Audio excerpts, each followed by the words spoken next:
신약성경 누가복음 19장 1절에서 10절까지 우리 한 목소리로 함께 봉독합니다. 예수께서 여리고로 들어가 지나가시더라. 삭개오라 이름하는 자가 있으니 세리장이요 또한 부자라. 그가 예수께서 어떠한 사람인가 하여 보고자 하되 키가 작고 사람이 많아 할 수 없어 앞으로 달려가서 보기 위하여 돌 무화과 나무에 올라가니 이는 예수께서 그리로 지나가시게 되밀어라. 예수께서 그곳에 이르사 쳐다보시고 이르시되 삭개오야 속히 내려오라. 내가 오늘 내 집에 유하여야 하겠다 하시니 급히 내려와 즐거워하며 영접하거늘 무사람이 보고 수군거려 이르되 저가 죄인의 집에 유하러 들어갔도다 하더라.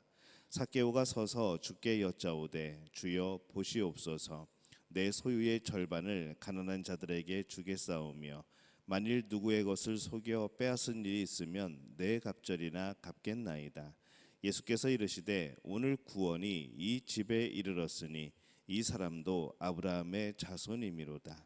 인자가 온 것은 잃어버린 자를 찾아 구원하려 함이니라. 아멘.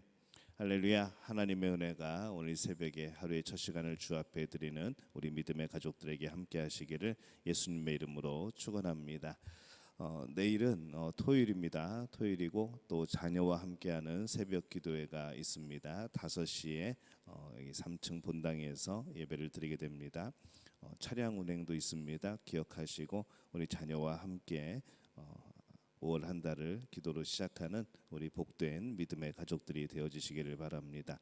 보통 토요일은 알람을 끄고 계시는데 토요일도 알람을 맞춰 놓으시고 그렇게 함께 예배를 드리시기를 바랍니다. 오늘 말씀은 우리가 잘 아는 말씀이죠. 삭개오라는 사람이 있습니다. 그는 평상시에 굉장히 어떤 그런 부에 대한 그런 욕심이 많았던 것으로 보입니다. 그래서 이 동족의 비난에도 불구하고 이 세리의 길을 걸었고 그 세리 중에서도 많은 또 노력으로 또 여러 가지 방법을 써서 그는 세리장까지 올라가게 됩니다.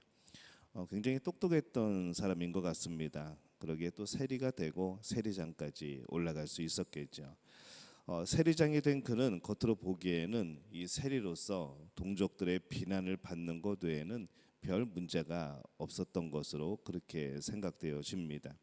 그는 권세를 가지고 있었고 부를 누리고 있었죠. 그러나 겉으로 보기에는 아무 문제가 없어 보였지만은 사실 그의 마음속에는 늘 한 가지 부족한 것, 늘 채워지지 않는 무엇인가가 있었던 것으로 생각이 됩니다. 인간은 원래 부와 권세로는 결코 만족할 수 없는 그런 존재입니다. 무엇인가 채워지지 않는 것을 우리는 이 세상에 있는 것으로 채워보려고 하지만은 그것이 우리에게 만족을 주지는 못합니다. 이 부와 권세의 문제로만 따진다면은 인간은 이미 에덴 동산에 있을 때에 이 세상 그 누구보다 그 어느 것보다도 가장 큰 권세를 가지고 있었고 가장 큰 부를 누리고 있었죠. 아무것도 하지 않아도 살아갈 수 있었던 바로 그런 하나님 주신 놀라운 것들이 있는 바로 그곳이 에덴 동산이었습니다. 온 자연을, 온 동물들을 다 다스릴 수가 있었죠. 그러게 이 땅에서 어떤 권세와 부를 주어도 사실 인간은 만족할 수가 없습니다. 천국의 가장 낮은 자도 이 땅의 가장 높은 자보다 나을 거라는 것이죠. 인간은 본능적으로 자신의 본래의 모습에 대한 그런 본능을 가집니다. 이것으로는 이제 만족할 수가 없는 것이죠. 인간은 하나님의 형상을 따라서 하나님에 의해 창조되었기 때문에 우리 인간은 하나님 안에서만 하나님이 함께 하실 때만 비로소 채워짐을 느끼게 되고 또 만족함을 느끼게 되어집니다. 진정한 행복이 하나님 안에 있게 되는 겁니다. 사람이 아무리 성공을 하고 뭔가 잘 되고 뭐 승승장구해도 건강에 문제가 생기거나 뭐 또 배우자가 아프거나 아니면 자녀들이 아프게 되면은 그 모든 것들이 이렇게 평안이고 자유롭지 못하게 되는 것처럼 우리가 아무리 성공해도 우리의 근본되는 이 하나님과의 관계가 회복되지 않는 이상은 이 참 우리가 누리는 행복과는 점점 더 멀어지게 되는 겁니다. 그렇기 때문에 인간을 영적인 존재라고 그렇게 부릅니다. 그래서 살아가면서 오늘 이 돌 무화과 나무에 올라가서 이 예수님을 보고자 했던 이 삭개오처럼 우리도 이 예수님을 진정으로 만나고 그 안에서 진정한 행복, 또 예수님이 주시고자 하셨던 그 평안을 누리게 되는 우리 모든 믿음의 가족들이 되어주시기를 예수님의 이름으로 축원합니다. 주님은 우리에게 큰 믿음을 요구하지 않으십니다. 항상 그 사람에게 맞는 그 믿음을 요구를 하시죠. 그리고 그곳에서 시작하여 한 걸음 한 걸음 앞으로 나가게 됩니다. 예수님은 삭개오에게 이 8절에 나오는 내용을 먼저 요구하시지 않았습니다. 이 8절에 삭개오가 나중에 뭐라고 말하는가 하면은 삭개오가 서서 주께 여짜오되 주여 보시옵소서 내 소유의 절반을 가난한 자들에게 주겠사오며 만일 누구의 것을 속여 빼앗은 일이 있으면 내 갑절이나 갚겠나이다 라고 삭개오가 그렇게 결단을 합니다. 근데 이것을 만약에 예수님이 말씀하셨다고 하게 되면은 과연 우리들이라면 과연 어떤 반응을 보였을까라고 생각을 해보는 겁니다. 삭개오가 이렇게 고백을 한다는 것은 그의 그동안 살아온 그런 삶의 모습을 돌이켜 보게 될 때에 절대로 쉬운 것이 아닙니다. 참 어려운 결정이죠. 그러나 예수님의 말씀 그리고 예수님의 그 사랑에 감사하여서 그 스스로 그렇게 고백을 하게 됩니다. 그리고 그 고백은 이제 자신의 고백이 되어지는 것이죠. 남의 강요에 의해서 어떤 일을 하면은 그것은 자신의 것이 되지 못합니다. 항상 불안하게 되죠. 우리가 믿음을 강요할 수는 없습니다. 그 사람의 위치에서 그 사람의 믿음을 인정하는 수밖에 없죠. 때로는 그 사람의 작은 믿음도 기뻐해야 될 때가 있습니다. 그러나 믿음은 또 한편 성장하는 겁니다. 결단이 필요하죠. 그냥 내 모습은 이대로라고, 그냥 나는 이 정도라고 그렇게 내가 규정 지어버리면 안 된다는 겁니다. 왜냐하면 그렇게 하면은 결단을 하지를 못합니다.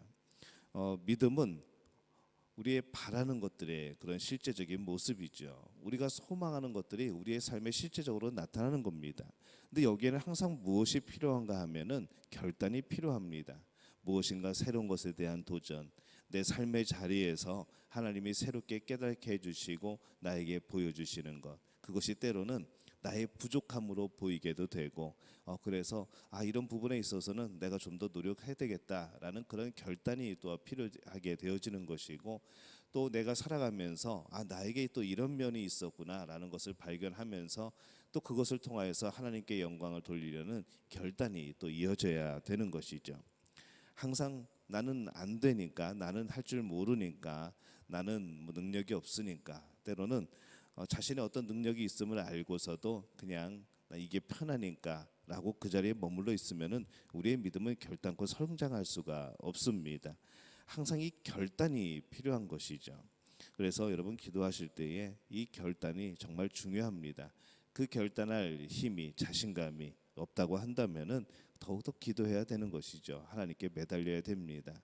성령께서 담대하게 우리의 삶을 헌신하기로 결단하는 그런 고백들을 달라고, 그런 마음을 달라고, 또 우리에게 그런 기회들을 달라고 우리가 기도할 필요가 있는 것이죠. 주님이 삭개오의 집에 가실 때에 사람들이 수군거립니다. 꼭 뭔가를 하려고 그러면은 주변 사람들은 수군거리고 말들을 합니다. 무사람이 보고 수군거려 이르되 저가 죄인의 집에 유하러 들어갔도다 하더라. 이 세리장의 집에 들어가는 것이기 때문에 그건 대단한 사건입니다. 랍비가 세리장의 집에 들어간다. 이것은 뭐 있을 수 없는 일이죠.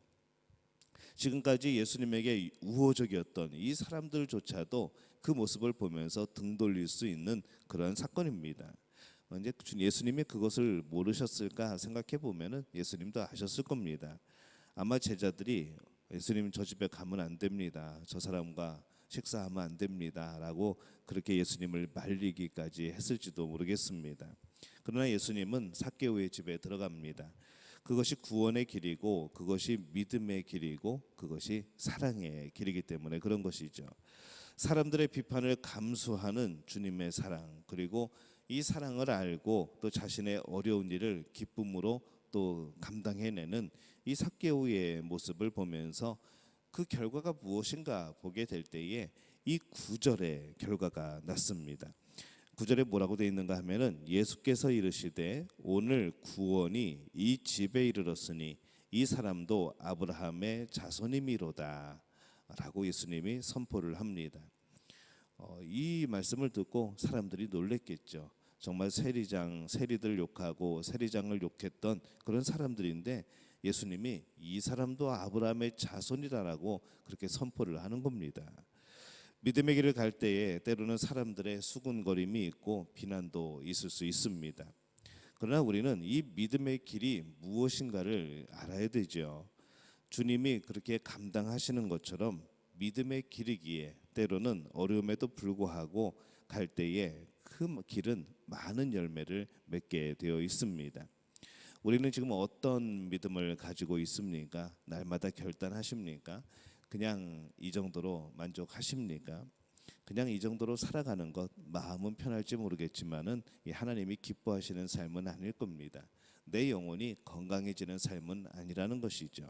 우리의 삶의 자리에서 하나님이 주신 늘 감동이 있고 늘 우리의 마음을 움직이시고 말씀하시는 성령의 음성이 늘 우리와 함께 있는 것을 우리 스스로가 잘 알고 있습니다. 그렇다고 한다면은 그 권유의 말씀, 하나님이 원하시는 우리의 삶의 모습, 그것을 향하여 결단하는 우리의 삶이 필요하지 않겠습니까?